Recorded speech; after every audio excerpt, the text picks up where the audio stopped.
Check out this video on the House of Machismo podcast. It's House of Machismo.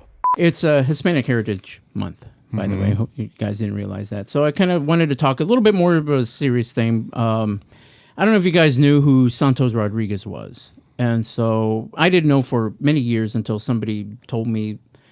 It was in middle school, I believe, when I found out that who Santos Rodriguez was. And it was just a conversation that just one of the teachers there just kind of wanted to have. Because I went to middle school where the majority, I would say about 90% Latino, you know. And so the teacher thought that, well, it's important that you guys kind of know who this is. And you guys kind of looked into it and thought, man, that's kind of depressing. You know, just what happened. Plus, you were the same age as him at that time. Yeah. That's also true. We don't know. That's partly why he don't know how old Marty is. Yeah. Right. Marty doesn't even know how old he is, bro. I have to do the math. So anyway, so I'm going to read you a little bit of this article, and then we'll talk a little bit about it. You know, there's actually some footage and stuff that I found that. Oh shit! Yeah. Wait, what? Yeah, there's some footage that. I didn't even know there was footage. No. Yeah. Okay. So, Damn, this House of Machismo turned into live leaks fucking real quick, bro. Like they had a chase cam back then. They had it was news footage. You know, of the big people back recorders. then. why did they fucking help? It's on the show on Cops. Okay. I think you guys are missing the point. It wasn't of the event. Oh, okay. When I say news footage, the news cameras actually weren't there when it happened. Okay. All right. So you really went. Yeah. So if you just bear with me, let me get through this. Yeah. And then we'll talk a little bit about it. Okay. All right. So in the early hours of July 24th, 1973, the Dallas police officer Darrell L. Kane and Roy Arnold responded to a burglary call at a Fina gas station in what is known as the Barrio, Little Mexico, here in Dallas. Okay, the officers saw three people fleeing the station as they arrived. They took about maybe $8 in change. They charged it as a burglary. Officer Kane, after hearing witness descriptions, believed two of the suspects might be 13-year-old David Rodriguez and his 12-year-old brother Santos. Officer Kane and Arnold then drove to the home of Carlo Menez, the boy's grandfather or foster grandfather, who they were staying with. Their mother at the time was in prison. The boys were handcuffed, placed in a patrol car, and driven to the gas station. And upon arrival to the gas station, Santos Rodriguez was in the front seat of the squad car with Officer Arnold, and David Rodriguez was in the back seat of the car with Officer Kane. David explained what happened in the next interview. So basically, this is his quote of saying that they were trying to force us to say that we burglarized a Coke machine out of $8. We had nothing to do with that night. He was mostly questioning my brother. When he wasn't getting the answers he wanted, then he pulled out his gun. He opened the cylinder with me right next to him. I couldn't really tell if he was emptying it or filling it, but he put the gun up to Santos' head, and he said, "Now you're going to tell me the truth." There in the squad car parked at the empty lot next to the Fina station, Officer Kane pointed his .357 Magnum revolver at Santos' head. Damn. Demanding that the child confess to the burglary. David Rodriguez, basically that's what he told the jury. He also said that the officer, Arnold, asked Santos if anyone else had been with them at the station. Santos replied that they had not been at the station earlier. He kept sticking to this. Basically, he was telling him, it's like, no, we weren't there. And so Kane took out his pistol, opened the cylinder, twirled it. David could see the bullets in the chamber of the cylinder and saw no empty chambers. Kane then shut the cylinder and aimed it at Santos' head. David observed no attempt to unload the pistol. Kane told Santos to tell them that him and his brother had burglarized this service station. When Santos denied the burglary, Kane clicked the gun, stated that the pistol had a bullet in it, and told Santos to tell the truth. Kane then clicked the gun and fired it, striking the handcuffed deceased Santos Rodriguez in the head. And then Kane jumped out of a patrol vehicle and basically stated, "Oh my God." Okay, so evidently he didn't mean to kill him, I guess. Mm-hmm. But apparently that was the result. Okay, so basically what ended up happening is that he was charged for this guy's murder, for the kid's murder, Santos Rodriguez. Yeah. But I don't know if you guys learned this or not, but basically it was an all-white jury, and they gave him 5 years. but he only served 2.5.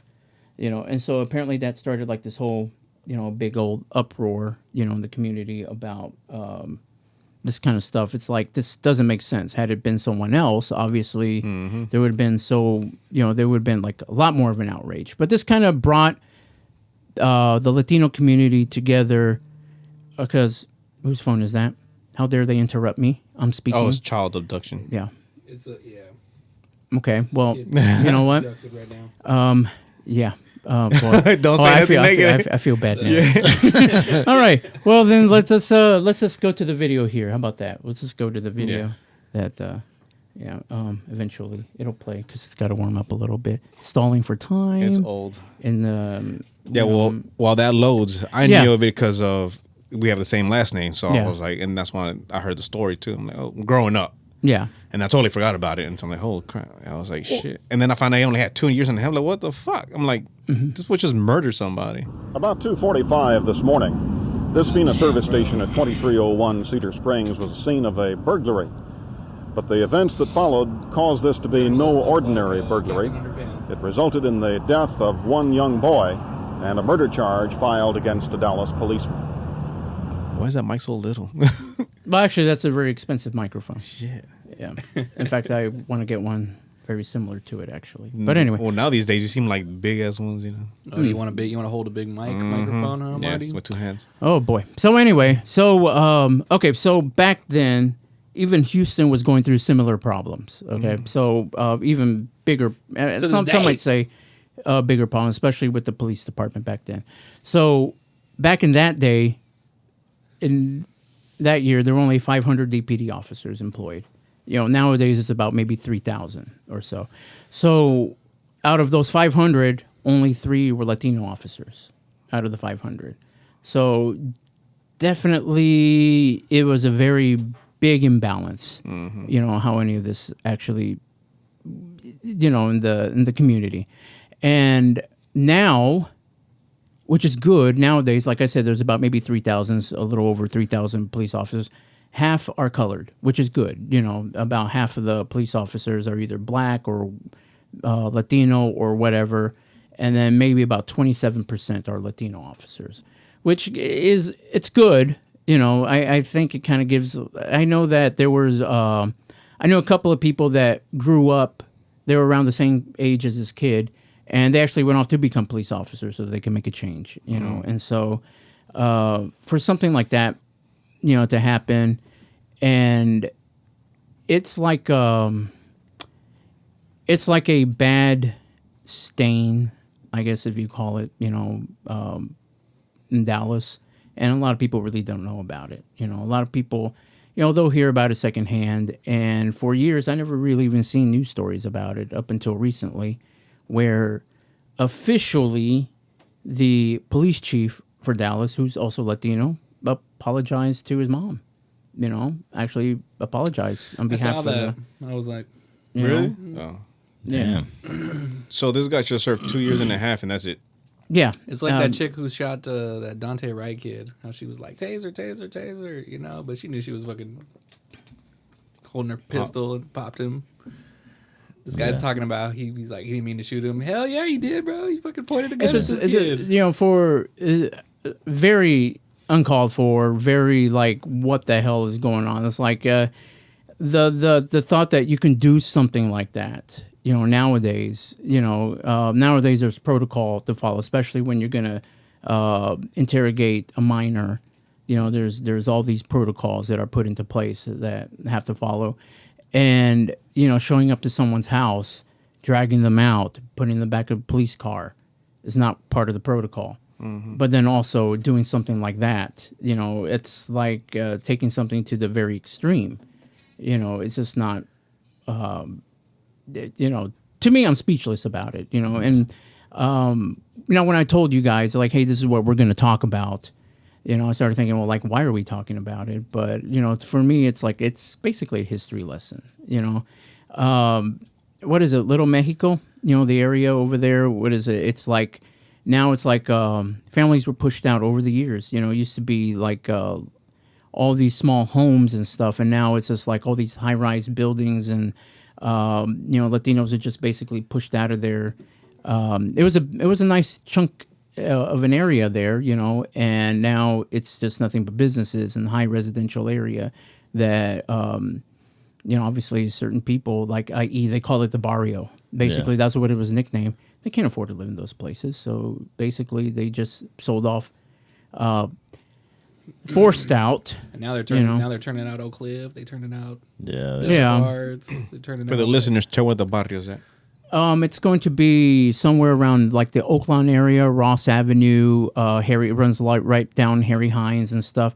A friend and I actually went there, just kind of checking the place out, and there's a couple of houses. I think maybe 3. It's like it doesn't look like the barrio no more. No more. They're like maybe 3 houses that kind of like in that older style. But other than that, no, there was a hell of a lot of construction and buildings and stuff like that. Is that gas station still there? No. No, the gas station's gone. And so with that, the reason why I want to bring it up is not just to make people pissed off or to be angry, but to actually bring a little bit more of a change to something like this. We can joke about it and all that, but it kind of lays in the back of your head, where you think about that's just not cool. And obviously people of other color can also realize that that's not cool at all, to do something. And I use the word cool loosely because that's just bullshit wrong. Mm-hmm. You can imagine like your own son being taken in force in that when it's like, what the fuck? It's like, shit, imagine the brothers seeing that whole shit, dude. Yeah. Fuck. Fucking subscribe already. Como chingas.